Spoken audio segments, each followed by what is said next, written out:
નમસ્કાર મિત્રો, તો કંજક્શન પાર્ટ 2 માં આપનું હાર્દિક સ્વાગત છે. આજે આપણે છે બે કંજક્શન છે સમજવાના છે. બે મોસ્ટ આઈએમપી છે, પૂછાય એવા છે, કોમ્પિટિટિવ એક્ઝામમાં છે પૂછાશે અને ધોરણ 10 અને 12 માટે પણ મહત્વના છે, એટલે ખાસ સમજી લેજો.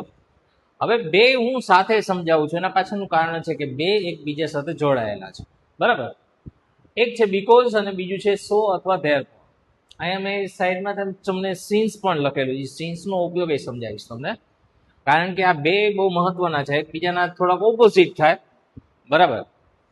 હવે જો જનરલી બીકોઝ વાળું વાક્ય હોય ને તો એમાં બે વસ્તુ આવે, બે સેન્ટેન્સ હોય. એક તો છે પરિણામ હોય, બરાબર. શું હોય છે? પરિણામ. બીજું છે એ શું હોય છે? કારણ હોય છે. આ ધ્યાન રાખજો. જ્યારે સો અથવા ધેર ફોરમાં છે, પહેલું કારણ હોય અને બીજું પરિણામ હોય, બરાબર. આ બંનેમાં આ તફાવત છે. આમાં શું છે? પહેલું પરિણામ અને આમાં કારણ. આમાં પહેલું કારણ અને આમાં શું હોય છે? બીજું પરિણામ હોય છે. કઈ રીતે? જો હું એક વાક્ય લખું છું. સપોઝ કે આ રીતે એક વાક્ય છે, બરાબર. સપોઝ કે આમ વાક્ય છે કે he was sad. he was sad, તે દુખી હતો, બરાબર. બીજું વાક્ય આમ છે he lost his purse. he lost his purse. he was sad, he lost his purse. હવે તમે જોઈ શકો આ વાક્ય છે કે તે દુખી હતો, બરાબર.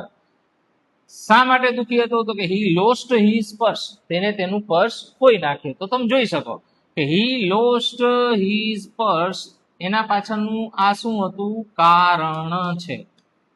અને આ કારણને લીધેનું પરિણામ શું આવ્યું છે? તો કે તે દુખી હતો. તો જો મિત્રો, પેલું પરિણામ છે, બીજું શું છે? કારણ છે, બરાબર. હવે આ વાક્યને જોડવું હોય તો સ્વાભાવિક રીતે આમ જ જોડાશે કે he was sad because he lost his purse, બરાબર. he lost his purse. તો પેલું વાક્ય પરિણામ હોય અને બીજું કારણ હોય ત્યારે શું આવશે? તો અહીંયા બે વાક્યથી આ છે એ શું છે? પરિણામ છે. આ છે એ શું છે? કારણ છે. આ ખાસ ધ્યાન રાખજો મિત્રો, ભૂલાય નહીં. જ્યારે આમાં એનાથી ઊંધું હોય, હવે જો આ સેન્ટેન્સ છે, તમે આનું ઊંધું કરીને લખો, બરાબર, કે he lost his purse, તેને તેનું પર્સ ખોઈ નાખ્યું. સો તેથી he was sad, તેથી તે દુખી હતો. તો ઊંધું થઈ જશે, તો પેલું કારણ આવી જાય, બીજું પરિણામ આવી જાય. જો દાખલા તરીકે આમ હોય વાક્ય, he came late at school, કે તે શાળાએ છે મોડો આવ્યો હતો. his teacher punished him,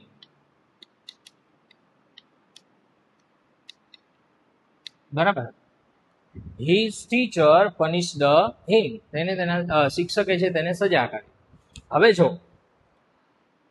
he came late at school, તો જનરલી આ શું છે? કારણ છે ને. આ શું છે? કારણ. કારણ કે કારણ શું છે? તે શાળાએ મોડો આવ્યો હતો. his teacher punished him, તેના શિક્ષકે તેને સજા કરી. આ એનું શું આવ્યું? પરિણામ આવ્યું, બરાબર. તો આ કારણ છે, આ પરિણામ છે. તો અહીંયા વાક્યને જોડવું હોય તો આ રીતે જોડાશે કે he came late at school. સો હવે સો અથવા તો therefore તમારે જે મૂકવું એ મૂકી શકશો, બરાબર. his teacher punished him, થઈ ગયું. he came late at school, so his teacher punished him. તો આ રીતે છે આનાથી ઊંધું કરો તો સો ધેરફોર થાય, સો ધેરફોર નું ઊંધું કરો તો બીકોઝ થશે.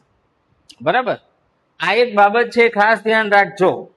આનું ઊંધું થાય સો ધેરફોર, અને આનું સો ધેરફોર નું ઊંધું થાય બીકોઝ. હવે બીજા વાક્યો પણ હશે.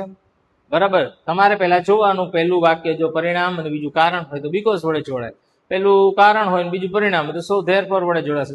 હવે હું વાત કરું છું, અહીંયા મેં લખ્યું છે સિન્સ, કારણ કે જો મિત્રો સિન્સ પણ કારણ જ દર્શાવે છે. હવે સિન્સ નો તમે ઉપયોગ કરો ને તો આના જેવું વાક્ય થાય. બરાબર, કારણ કે જનરલી સિન્સ પછી પ્લસ કારણ આવે અને પછી પરિણામ હોય. બરાબર, તો આ રહ્યું કારણ પરિણામ.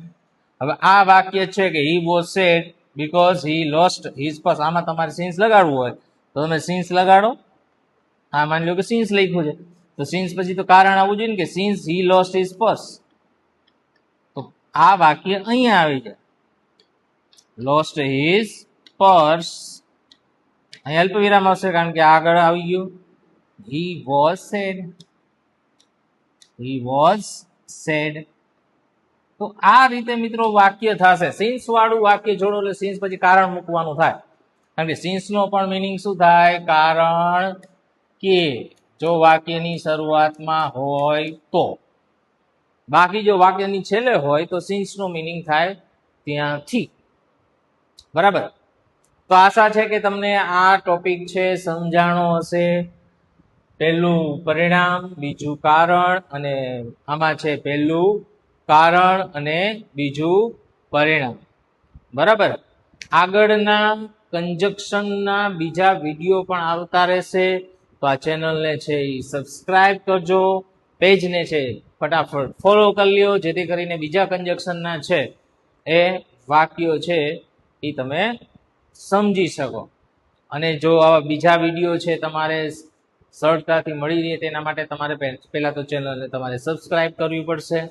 બરાબર, આપણે બધું જ છે ડિટેલમાં સમજાવવાના છીએ, પણ વિડીયોને છે તમે સ્કીપ કરતા નહીં, કારણ કે તો જ છે સમજાશે. ઉપર છેલ્લું આપણે સમજાવવાનું નથી. તો બધા મિત્રોનો ધન્યવાદ. જય શ્રી કૃષ્ણ.